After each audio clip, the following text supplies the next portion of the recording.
তিনি শপথ ভঙ্গ করেছেন।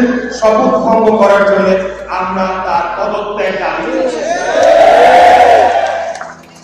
প্রিয় উপস্থিতিবৃন্দ, এটি ছিল আজকে আমাদের লিখিত বক্তব্য, যে বক্তব্যটি আপনারা ইতিমধ্যে শুনেছেন।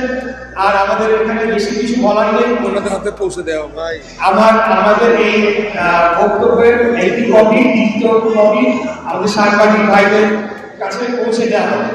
আমি সাংবাদিক ভাইদের প্রতি একটু অনুরোধ জানাবো যে আপনারা অনেকদিন ধরে আমাদের এই আন্দোলনের সাথে যুক্ত রয়েছেন এবং আপনারা প্রতিনিয়ত এই আন্দোলনকে আপনাদের মতো করে আপনারা কাভারেজ দিয়ে চলেছেন এবং বিভিন্ন ব্যক্তিবর্গের সাথে কথা বলেছেন। আপনারা জানেন যে এই আন্দোলনের সাথে এই ঢাকা দক্ষিণ সিটি কর্পোরেশনের সর্বস্তরের কর্মকর্তা কর্মচারীবৃন্দ এবং ঢাকা দক্ষিণের স্থানীয় বাসিন্দা যারা এই এলাকার ভোটার, তারা রোদ, বৃষ্টি, ঝড়, ঈদের ছুটি সবকিছু উপেক্ষা করে কিন্তু স্বতঃস্ফূর্তভাবে এই আন্দোলনে তারা যোগদান করেছে। এবং আপনারা দেখেছেন যে ইতিপূর্বে আমাদের এই আন্দোলনটি এত বৃহৎ পর্যায়ে চলে গিয়েছিল। আমরা কিন্তু নগর ভবনের গণ্ডি পেরিয়ে সেখানে রাজপথে অবস্থান করেছি এবং সেটি পরবর্তীতে সচিবালয় ছাড়িয়ে যমুনার দিকে পর্যন্ত গড়িয়েছি।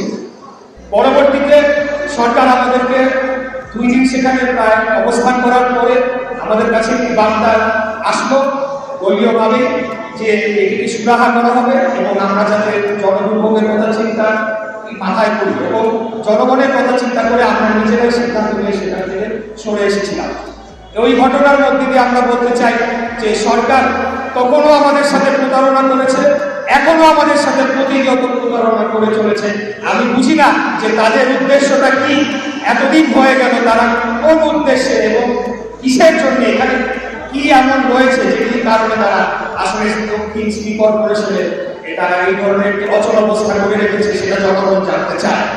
আমি আজকে আপনাদের মাধ্যমে আমি দুর্নীতি দমন কমিশনকে আহ্বান জানাতে চাই, আপনারা এখানে আসুন, এসে এখানে যতদিন এই আসিফ মাহমুদ সজীব ভুঁইয়া অফিস করেছে, কি কি দুর্নীতি করে গিয়েছে তার সমস্ত কিছু আপনারা তদন্ত করে তার বিরুদ্ধে প্রয়োজনীয় ব্যবস্থা নিন। এই ধরনের দুর্নীতিবাজ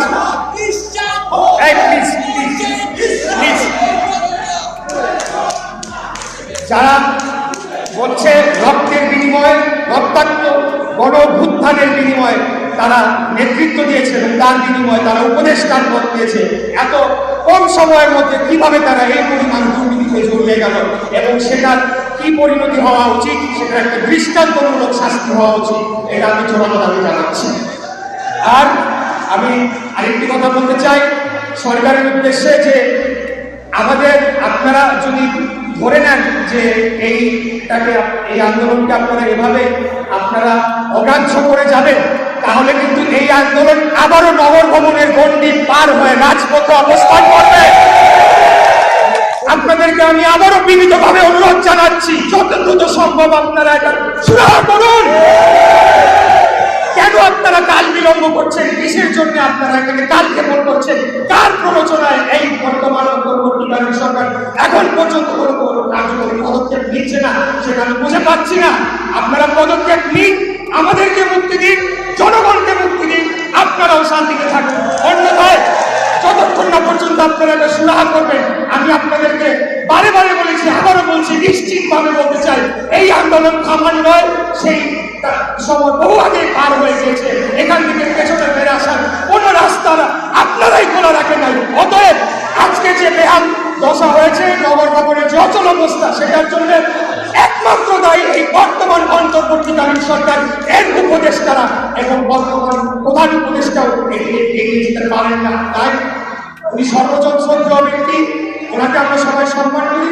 আমি ওনার উদ্দেশ্য আবারও বলতে চাই, আপনি দয়া করে আপনি এই বিষয়টি আপনার নজরে আনুন এবং এটার একটা যৌক্তিক সুরাহা করার মধ্য দিয়ে আমাদেরকে, জনগণকে, ঢাকাবাসীকে মুক্তি, এটাই আমার শেষ কথা। সবাই ভালো থাকবেন। আল্লাহ হাফেজ।